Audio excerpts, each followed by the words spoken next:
RNC chair Ronald McDaniel says Republican candidates need to appeal to independents. Watch this.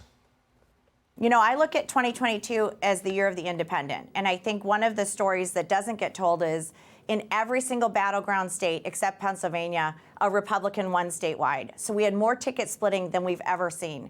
So it really is going to be, how do our candidates appeal to independent voters? Okay, Matt Palumbo joins us this morning.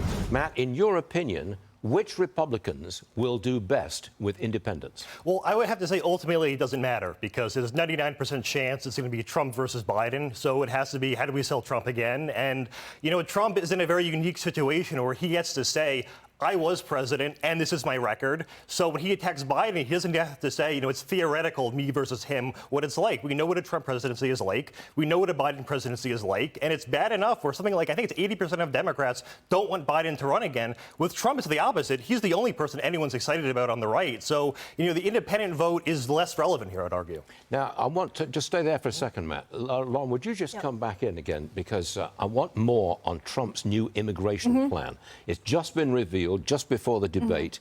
It was tough stuff. Run through it, please. Expand the Muslim ban, designate drug cartels as unlawful enemy combatants. That allows the U.S. military to target them in Mexico, and seek to end birthright citizenship for children of the undocumented immigrants, and completing the wall. You realize what that means? If the illegal migrants are here, they have a child, that child is not an American citizen. Right. The current rule is you're in, you give birth, you've got an American citizen.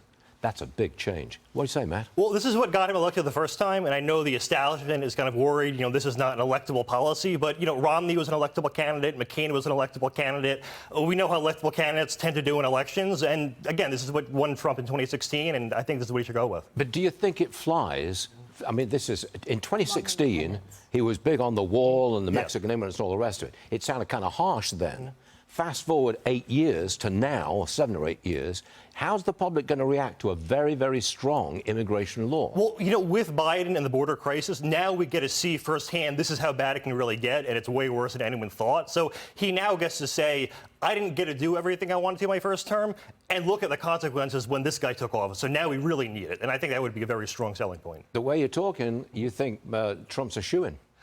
Unless there's some, I don't know, act of God that were to intervene somehow, yeah, it seems like it's 99.9% maybe. Yeah, that he will be the candidate. The nominee, yes. And that, is it 99% you think he's going to beat Biden if Biden is the candidate? It's tough to say. You know, people always say, well, he lost, you know, on paper by 8 million votes. But if you look at the swing states, it was really 50,000 votes in those swing states he needs to take back. And that's definitely doable. So I wish him the best of luck. For Matt Palumbo, hope springs eternal. Matt, you. thank you for being here. Appreciate it. Thank you so much. All right.